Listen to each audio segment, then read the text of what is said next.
Ouais, là, ça devrait être bon. Ouais. C'est bon? Bonjour à toutes et à tous. Est-ce que vous nous entendez bien déjà, s'il vous plaît? Si on peut avoir un ou deux commentaires pour nous dire si tout fonctionne bien.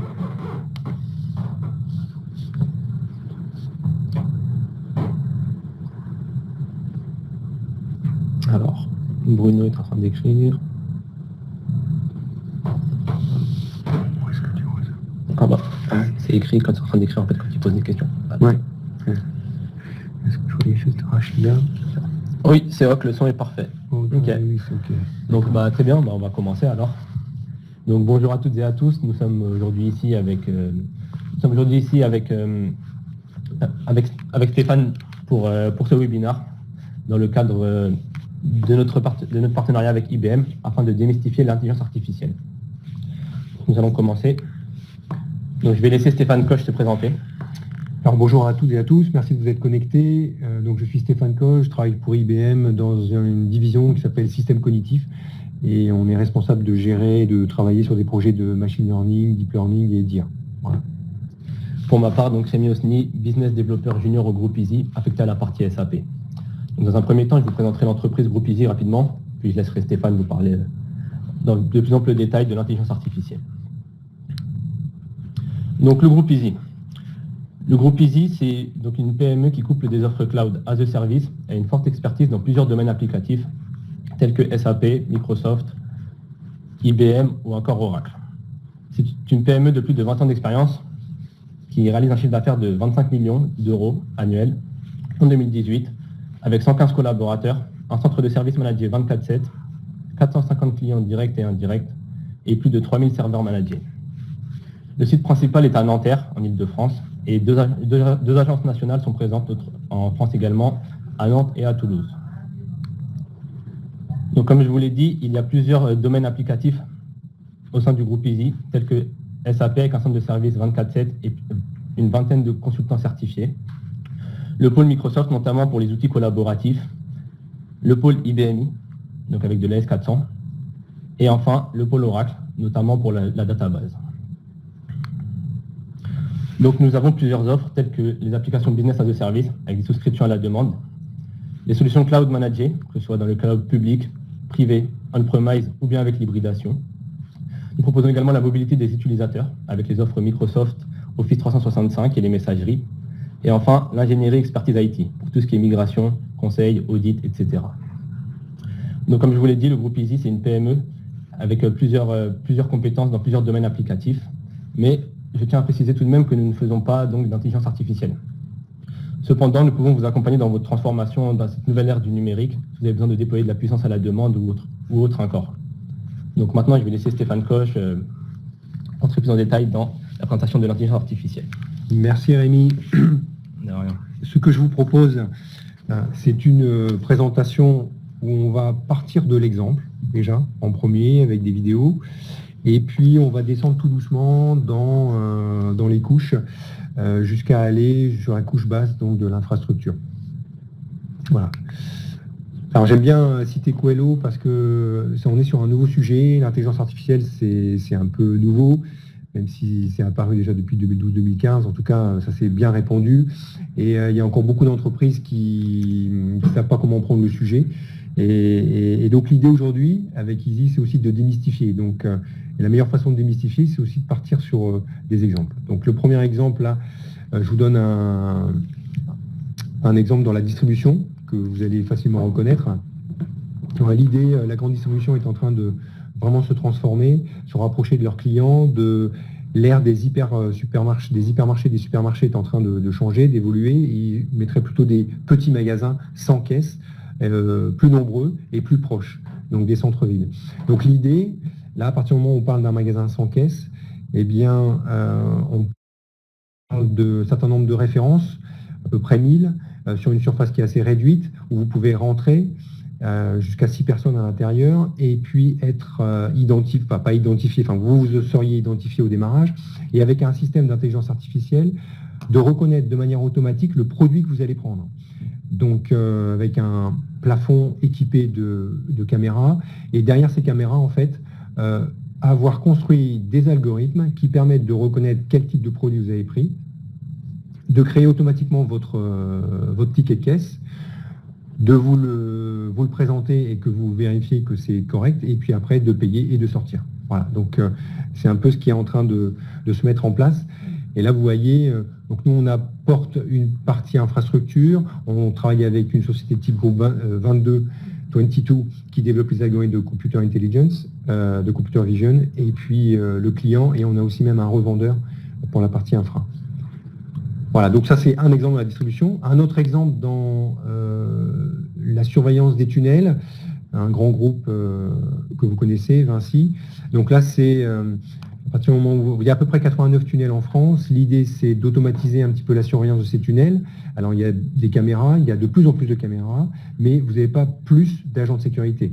Donc, l'idée, c'est d'essayer de reconnaître de plus en plus d'actions. Quelqu'un qui s'arrête, quelqu'un qui sort de sa voiture, quelqu'un qui aurait un démarrage de feu, un démarrage de RIX, par exemple, ou d'autres phénomènes. L'idée, c'est de pouvoir mettre des caméras intelligentes avec des algorithmes derrière. Donc, on fait apprendre tout ça par des algorithmes, on les insère dans les caméras et donc l'agent de sécurité, il voit des alertes qui apparaissent et qui lui disent, tiens, il y a telle ou telle chose. Donc, on intervient beaucoup plus rapidement et on est capable de monitorer beaucoup plus d'incidents.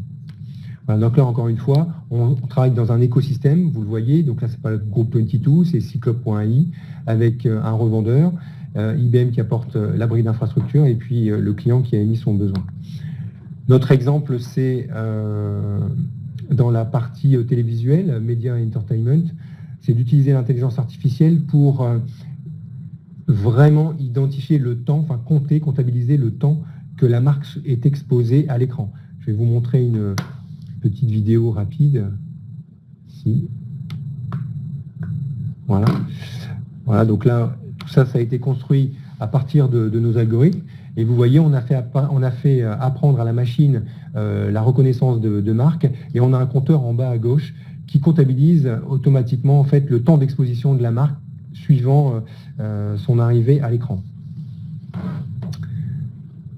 Ça, c'est un exemple aussi donc d'utilisation de l'intelligence artificielle. Là, on a un autre exemple sur la surveillance des aéroports. Ça, c'est une des épines que les malls, les grandes surfaces, les centres commerciaux, les aéroports, les gares, donc des clients tels que SNCF ou ADP ou RATP sont confrontés à ce type de problématique. C'est la problématique du bagage abandonné qui va devoir et exiger un périmètre de sécurité autour, donc un déclenchement d'opération qui est très coûteux en temps, en hommes et en argent. Donc là, avec des algorithmes d'intelligence artificielle, maintenant, on va essayer d'automatiser justement la détection de bagages abandonnés. On a aussi d'autres utilitaires. Là, on a une petite vidéo sur Hong Kong, je vais vous la passer, où ils avaient à peu près 12 projets d'intelligence artificielle. Donc là, on n'en voit que 7 à l'écran. Donc je vais vous les donner à l'oral. L'idée, c'est pas lancé ça. Il n'est pas parti. Il n'est pas parti. Bon. D'accord, il n'est pas parti. Marcelin, on peut revenir à la présentation. Ici, présentation. D'accord, pardon, excusez-nous, un peu de technique. Voilà, donc la vidéo ne s'est pas lancée, mais c'est par exemple la reconnaissance de plaques d'immatriculation pour des véhicules qui sont autorisés à rentrer sur une aire spécifique.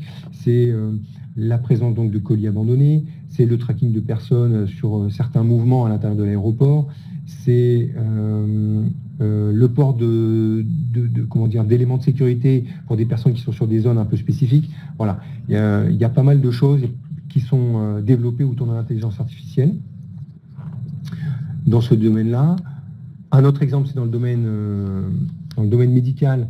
Donc, c'est automatiser en fait et faciliter la vie aux radiologues d'interprétation des radios. Encore une fois, c'est pas une substitution aux radiologues, c'est plutôt une aide et la possibilité de travailler beaucoup plus vite pour passer plus de temps avec le client. Donc là, on a aussi un exemple, mais oui, il n'est pas chargé.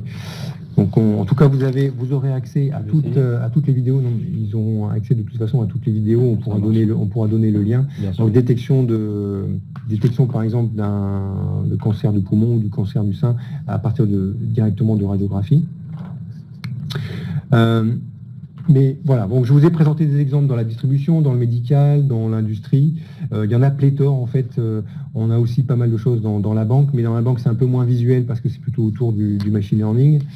Le véritable objectif, c'est quand je dis de démystifier, c'est justement de pouvoir partir du projet client et d'arriver à une solution qui soit avec une interface sympa, donc ça peut être un mobile, une tablette ou autre, donc en gros derrière tout le code est entièrement caché et qu'on puisse la distribuer pour un plus grand nombre en fait, un très large éventail de personnes qui soient non pas des data scientists ou des data engineers.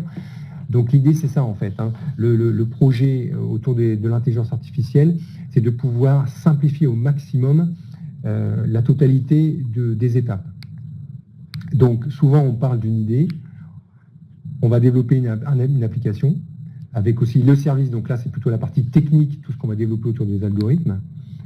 On déploie, d'accord. Donc pour le déploiement, on a d'abord une phase d'apprentissage qui peut se réaliser sur des serveurs, donc des serveurs plus ou moins importants, de taille cossue.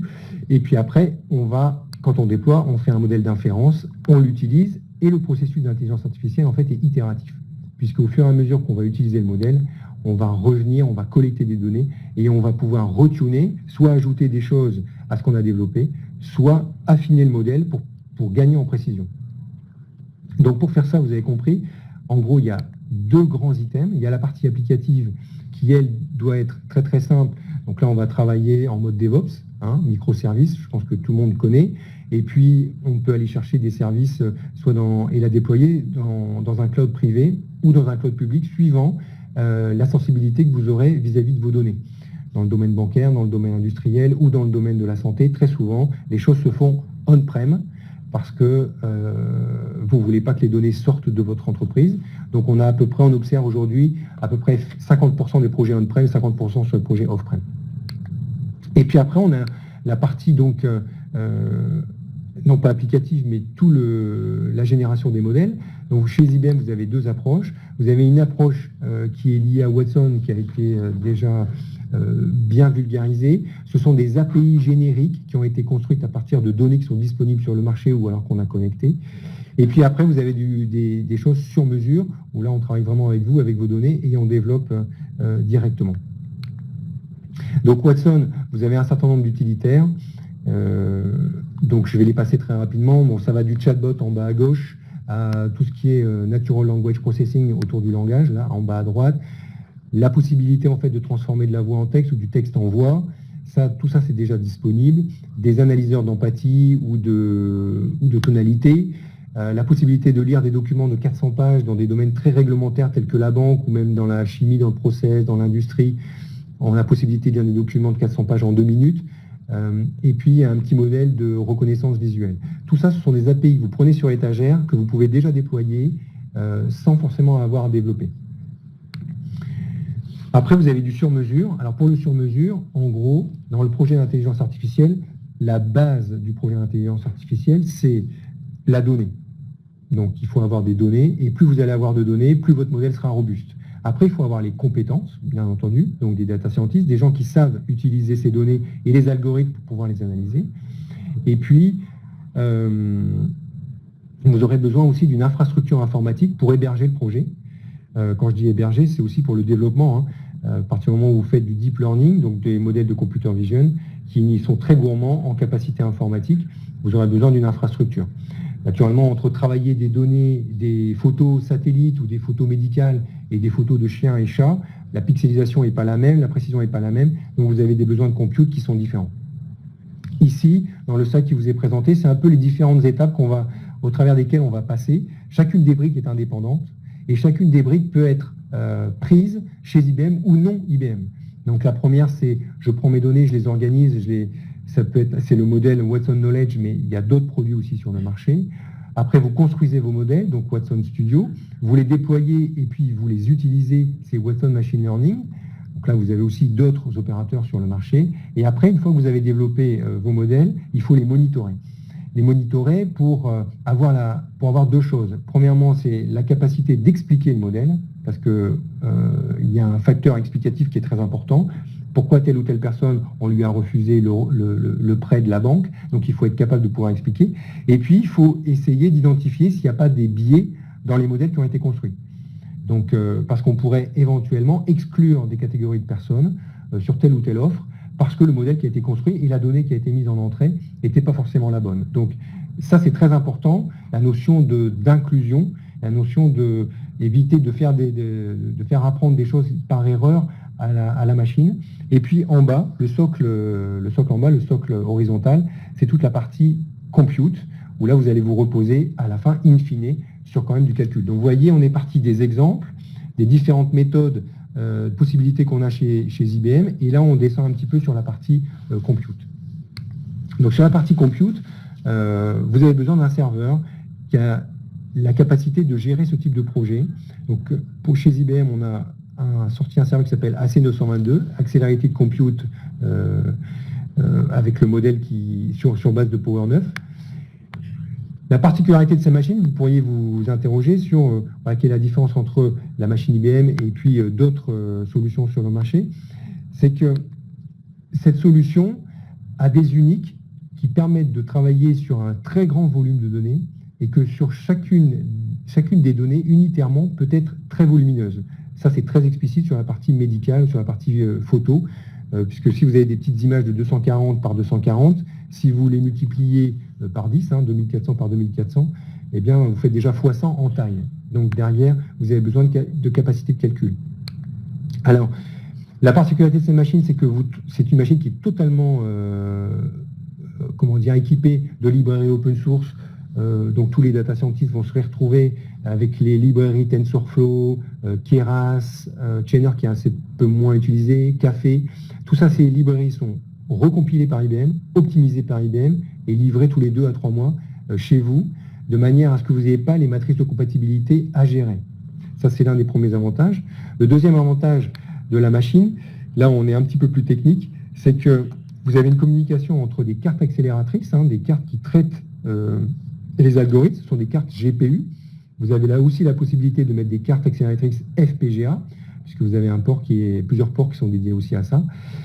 Le lien qui permet d'accélérer les traitements entre GPU, le NVLink, qui est disponible aussi sur des matériels type DGX aussi, chez NVIDIA, IBM l'a porté jusqu'à la CPU. Et ça, c'est un gros différenciateur, puisque vous avez des temps d'exécution et des protocoles de communication entre CPU et NVIDIA et GPU qui sont de l'ordre 150 gigabits par seconde, alors que sur des matériels classiques, vous êtes autour de 50 à 60. Donc déjà, on fait à peu près x2, voire x3 la vitesse. Et l'autre intérêt de la machine, c'est que vous avez la possibilité de déborder de la mémoire du GPU, puisque les GPU sont de 16 Go ou de 32 Go, vous avez la possibilité d'utiliser aussi la mémoire de la CPU, donc la mémoire du serveur, et on peut monter jusqu'à 2 Tera. Donc ça, c'est le cas pour certaines analyses qui nécessitent beaucoup de traitement en mémoire, pas forcément donc de GPU. Là, avec cette capacité de traitement et le lien de communication entre la mémoire et la CPU, tout de suite, vous arrivez à des temps de réponse qui peuvent être divisés de l'ordre de 6, voire de 10. Voilà, donc j'en ai terminé sur un petit peu le déroulé d'un projet et de ce que vous pouvez mettre en termes d'infrastructure. Naturellement, on ne vous laisse pas tout seul. Soit on peut vous accompagner déjà pour structurer et choisir l'idée, parce que le point de démarrage, c'est quand même l'idée. Si vous n'avez pas d'idée, si vous n'avez pas le ROI, si on ne peut pas mettre un ROI en face, le projet d'intelligence artificielle ce sera juste quelque chose pour se faire plaisir. Donc, il faut vraiment qu'il y ait quelque chose qui ait une utilité pour l'entreprise. Après, nous, on va vous accompagner. Vous pouvez venir à notre centre de bench à Montpellier, où là, on a des experts et on va vous assister sur les données à collecter, naturellement, comment on va les utiliser, quel type de réseau de neurones on a et il faudrait utiliser et quel compute, quelle infrastructure. Voilà. Ou alors, vous êtes déjà bien avancé. C'était le cas par exemple pour Vinci, où là on a plutôt optimisé le code avec des experts HPC ou en intelligence artificielle de manière à augmenter les performances. Voilà, moi j'en ai terminé. Ce que je propose à Rémi et à Marcelin, c'est d'ouvrir éventuellement la session de questions-réponses. Bien sûr. Hein. Tu as déjà une question, tiens, déjà, Stéphane? Alors, la question, c'est dans les RH, quelles sont les applications qu'on pourrait utiliser avec l'intelligence artificielle? Alors, aujourd'hui, ce qu'on voit pointer au niveau des ressources humaines, c'est l'adéquation entre les besoins de l'entreprise et les personnes qu'on peut avoir en interne ou les personnes qu'on va avoir à recruter. Comment on peut très rapidement analyser des CV, en tirer les compétences ou les informations cachées, c'est-à-dire des choses que vous mettez dans vos hobbies ou dans des pratiques, dans certaines pratiques, qui vont faire en sorte qu'on va sortir un profil et que ce profil-là va être adéquat avec la position qu'on va essayer de staffer dans l'entreprise. Donc là, c'est des méthodes de reconnaissance qui commencent à se mettre en place. Et nous, on y travaille, mais on n'est pas tout seul. Il y a aussi des startups qui travaillent beaucoup là-dessus. Souvent, l'idée vient du métier, de toute façon. Donc ça, c'est un exemple. Deuxième question. Alors, en Belgique, vers qui puis-je me tourner? Eh bien, ça, j'y répondrai par écrit, parce que le contact, je peux le donner, mais je ne vais pas le donner à l'antenne. De toute façon, ils ont les contacts. Vous avez les contacts dans la présentation, donc la page 2. Je ne sais pas si tu entends de la Marcelin, comme tu es un peu loin. Il y a les contacts dans la page 2, oui. Dans la page 2 de la présentation, Oui. donc ne pas hésiter justement à très bien. contacter et Ok, à envoyer très bien. des mails directement. Donc, je ne sais pas si vous avez entendu, mais on nous signale donc que dans la page 2 du diaporama, il y a tous les contacts. Donc, si vous voulez contacter Stéphane pour des informations, vous pouvez le contacter par son adresse mail ou son numéro de téléphone.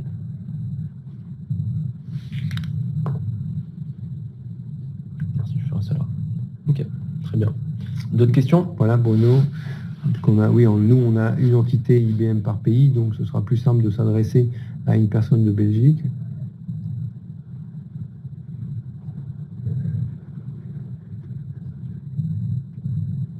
Donc là, on a une question de Mehdi. Ah oui, ouais. Pourriez-vous nous donner les durées moyennes d'un projet? Très, très, très aléatoire. C'est une bonne question, Mehdi. C'est vraiment très aléatoire. Les choses simples, en fait, où on va utiliser des algos classiques et le besoin n'est pas très compliqué, ça peut se faire en une semaine, mais c'est quand même très, très rare. Moi, pratiquement dans tous les projets que je vois, il y a quand même un degré de complexité qui est assez important. D'une part sur, déjà, est-ce qu'on a les données disponibles? Parce que très souvent, on peut avoir des données, mais imaginons 150 ou 200 ou 300 exemples, et c'est peut-être pas suffisant vu la complexité du projet qu'on a à faire. Donc déjà, il y a une phase de collecte qui peut être assez longue, et puis après, on peut les autogénérer naturellement, mais autogénérer des données, ça prend aussi du temps, même si on a des algorithmes qui permettent de faire ça. Après, on a le code. Donc le code qui est utilisé pour développer le modèle d'intelligence artificielle, il va y avoir des tests un peu itératifs. On va utiliser un modèle, deux modèles, peut-être une combinaison de plusieurs modèles. C'est là où, dans le Power AC922, il y a quelque chose qui est assez sympa, c'est que par des phénomènes itératifs, on peut aussi vous conseiller, on peut déjà conseiller sur le tuning des hyperparamètres. Bon, ça c'est une digression, mais on a aussi la complexité de ce qu'on veut faire si on est dans le domaine médical, par exemple, où on doit s'approcher du 100%, parce que l'impact du faux positif est importante. Dire à quelqu'un qui a le cancer alors qu'il n'a pas le cancer, ou dire à quelqu'un qui n'a pas le cancer alors qu'il a le cancer, l'impact sur la personne est colossal. Donc on doit avoir des modèles qui doivent s'approcher du 100%. Et là, à partir du moment où on va aller chercher le 100%, chose qui, pour l'instant, on n'y arrive pas, mais on peut arriver avec des algorithmes de 98-99%, voire plus. Là, vous allez passer du temps. Je reprends l'exemple de Escota. Sur Escota, donc pour l'identification des incidents dans les tunnels, c'est à peu près 2-3 mois, dont au moins un très bon mois et demi d'optimisation du code. Puisqu'ils étaient capables de traiter 125 à peu près frames, 125 frames donc de vidéo. Ils avaient un objectif de monter à 265, donc là, à la rigueur, plus vous mettez une machine puissante, plus on est capable de l'absorber, donc on arrive facilement à 250, 265. Mais en fait, quand on est descendu dans le code, donc dans les librairies de Darknet, etc., au bout de 4 semaines, on était arrivé à les faire monter à 2800. Donc, vous voyez, comme quoi l'écriture du code a un impact sur le projet. Et ça ne peut se faire que par un degré d'expertise et aussi par du temps. Voilà. Mais on peut faire du quick and dirty. Je vais juste vous présenter quelque chose qui peut-être vous parlera avant de reprendre une autre question. Voilà. Par exemple, du quick and dirty, c'est cette petite vidéo où là, vous allez pouvoir monter et réaliser des projets de computer vision vous-même en mode clic. Donc, c'est une interface qui a été créée et qui se plug au-dessus de la C922 d'IBM. Donc, vous importez vos données. Vous allez voir là, on va créer un modèle pour l'identification de bouteilles de Coca-Cola. Donc, ça prend 2 minutes à tout casser. Donc, enfin, 2 minutes là dans la vidéo. Et vous voyez, là, vous allez créer votre dataset. Donc, vous prenez vos photos. Donc, il y a quand même une série à prendre de photos. Là, vous les importez. Une fois que vous les avez importées, vous avez la possibilité de faire de l'identification polygonale. Donc, vous voyez, là, on va dire, dans ce cas-là, pas précis, mais regarde ce polygone-là, c'est une bouteille de Coca-Cola. Donc, il est en train de la créer. Et il va créer le modèle qui va lui permettre de reconnaître la bouteille de Coca-Cola. Voilà. Donc, une fois qu'il a terminé l'identification, il va entraîner son modèle. Donc là, vous faites soit de la détection d'objets, soit de la classification d'images. D'accord. Donc là, on a fait plutôt la détection d'objets. Et puis, en mode clicodrome, vous cliquez et il est en train de créer son modèle. Voilà, vous avez quelques indicateurs qui sortent, comme le pourcentage de précision, et puis d'autres indicateurs que je ne vais pas détailler ici. Donc là, on a un modèle à 92% de précision. Vous avez aussi des algorithmes d'auto-labelling qui sont intégrés. Et vous avez la possibilité aussi d'exporter. Donc là, on va exporter le modèle. Vous exportez le modèle, vous récupérez un API. Et une fois que vous avez un API, et bien après, vous pouvez le porter sur une tablette, sur un mobile, sur un petit serveur pour faire de l'inférence. Donc là, il reprend une image de Coca-Cola, il fait tourner son modèle et il va vous indiquer le degré de précision. Voilà, les 3 premières bouteilles, il a identifié que c'était des bouteilles de Coca-Cola, alors que ce n'était pas le cas pour les 2 dernières.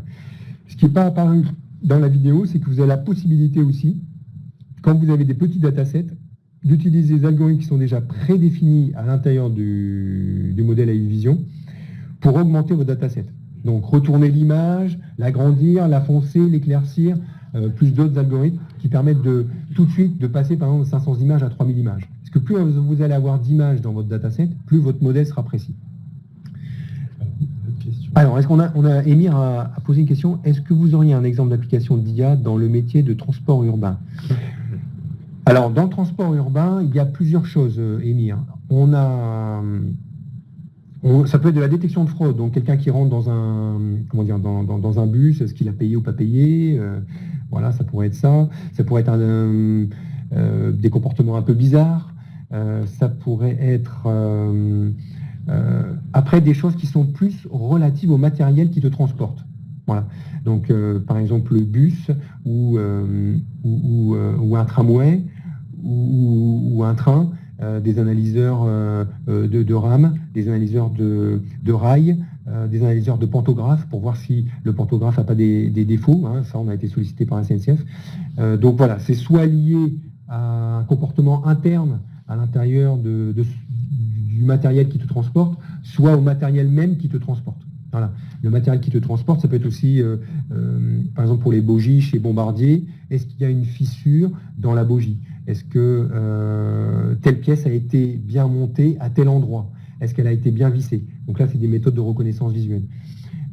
Si je reviens sur la partie vraiment à l'intérieur d'un bus ou d'une rame, c'est plutôt, ça peut être aussi des départs de RIX ou des comportements belliqueux, un arrachage de téléphone portable par exemple, ou un vol de sac. Voilà. Ça peut être des choses qu'on commence un petit peu à avoir chez la RATP ou d'autres acteurs. Ok. il a commenté Emir. J'imagine que l'idée est d'installer des caméras et analyser les comportements. Oui, voilà, c'est ça, exactement. Juste pour ton info, et peut-être que tu ne sais pas, la RATP, c'est à peu près, je n'ai pas les derniers chiffres, mais quand je les avais, c'est 12 000 caméras fixes et 19 000 caméras embarquées. Hein, c'est juste pour donner quand même une image.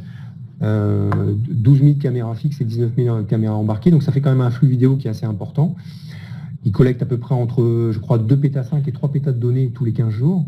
Donc ça vous donne quand même une quantité d'informations à analyser. Sachant que, pour vous donner aussi un peu de spécificité, quand on est sur une gare, vous allez devoir créer des algorithmes qui vont être différents. Pourquoi? Parce que quand vous avez une gare qui est aérienne et une gare qui est souterraine, l'éclairage n'est pas le même.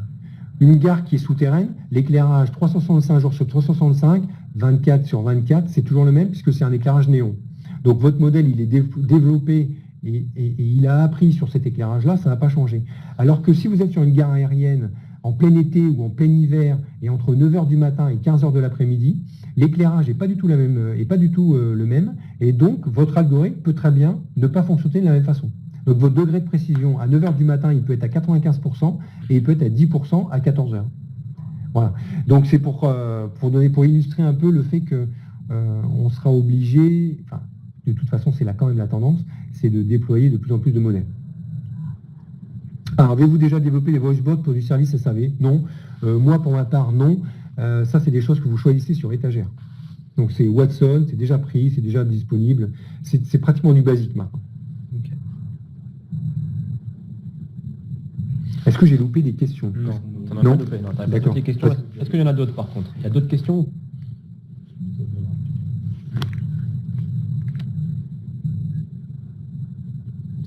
On n'a pas d'autres questions? Visiblement non. J'ai comme l'impression qu'on est dans les temps. 14h02. C'était ce qui était prévu, Marcelin? C'est ça? Oui. On a encore la possibilité de répondre à 5 minutes de questions. Oui, si on a encore. Donc n'hésitez pas si vous avez des questions. N'hésitez pas si vous avez des questions. On patiente encore un petit peu. Mehdi a peut-être une question. Petite question. Il n'y a pas de petites questions, ni de grandes questions. Il n'y a que des questions. Ah, il y a Aurélie aussi qui jette à l'eau. On a encore 5 minutes de questions. Il y a encore 5 minutes de questions. La chose qui est sûre, hein, c'est que de plus en plus, on ne travaille plus tout seul. C'est-à-dire que vous avez vu l'écosystème, vous avez un client, vous avez une start-up, vous avez IBM, vous avez un revendeur, vous avez peut-être encore quelqu'un qui va héberger. En gros, maintenant, c'est un écosystème. Hein. La nécessité de travailler en écosystème est extrêmement importante. Alors, Mehdi, quand vous faites ce genre de projet, vos clients ont-ils des ressources dédiées? Mehdi, ça dépend de la structure de l'entreprise. Vous avez des entreprises qui ont la capacité d'avoir ce type de compétences.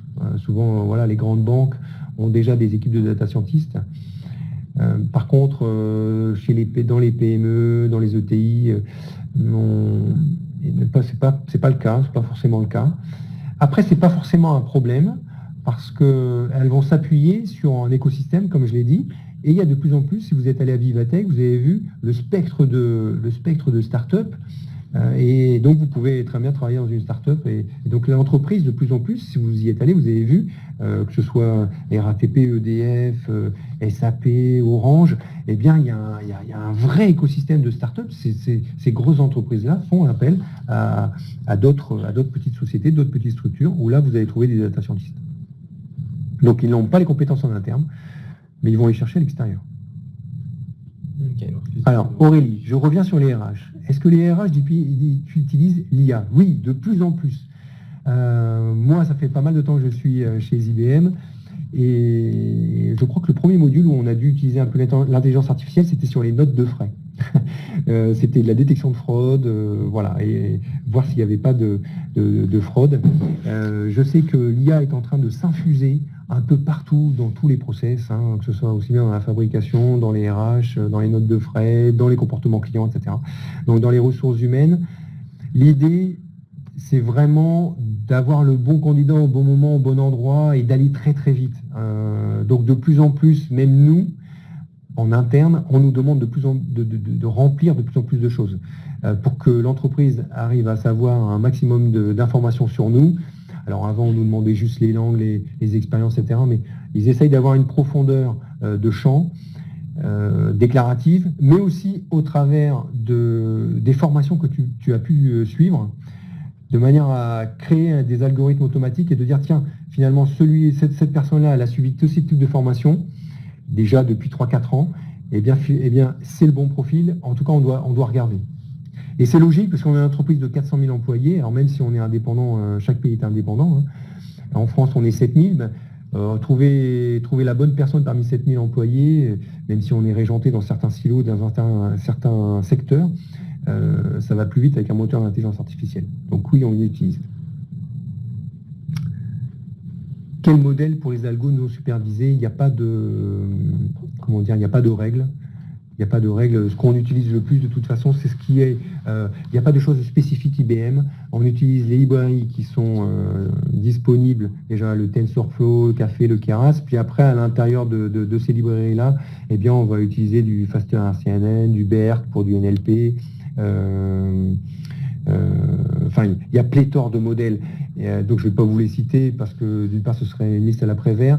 Et puis, chaque modèle peut être imbriqué avec un autre modèle. Et c'est très spécifique à chacun des dossiers. En gros, il n'y a quand même rien de propriétaire. Sachez qu'on utilise les choses du marché.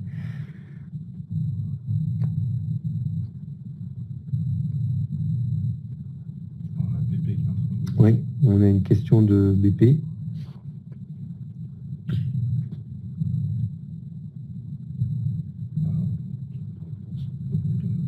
De VoiceBot, ok. Quel est peut-être le coût et le délai pour un projet de ce style? Je ne saurais pas vous répondre à cette question. Je peux éventuellement l'adresser à quelqu'un, mais parce que moi je ne suis pas du tout... Franchement, cette partie chatbot, VoiceBot, c'est des choses qui rentrent pas... Enfin, déjà, j'ai très peu de demandes. Voilà. Je vais vous dire franchement, j'ai très peu de demandes. Enfin, j'ai pratiquement même pas de demande là-dessus. C'est des choses qui existent et qu'on prend sur étagère. Donc, moi, je ne suis pas sur ce type de créneau. Donc, je ne saurais pas répondre à votre question. Ne pas hésiter à l'adresser. Oui, j'essaierai de l'adresser à la bonne personne chez IBM. De toute façon, dans ces cas-là, il y a toujours une phase d'apprentissage qui est...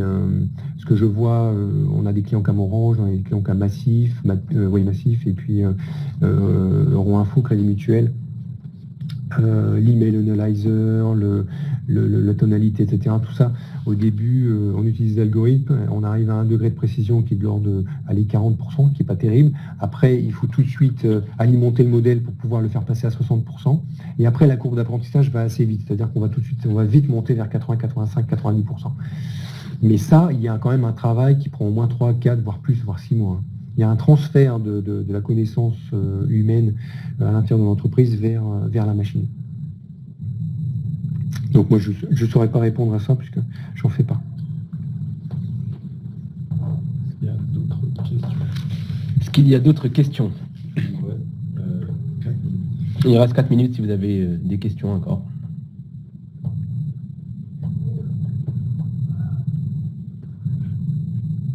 Merci Bruno. C'est gentil. Bonne Merci. journée à toi aussi. Merci beaucoup. J'espère que tu es un échantillon représentatif de tous ceux qui étaient connectés, que Bruno a écrit, très intéressant. Un grand merci à vous. Donc, et moi je remercie Easy et puis l'équipe Webikeo parce que tout ça c'est de l'organisation, c'est du temps et donc merci beaucoup. Merci aussi de votre temps, d'avoir pris 40 minutes avec nous. Merci à vous. Si c'était tout. Bonne journée. Merci, bonne journée à vous. Marcelin, on arrête ici.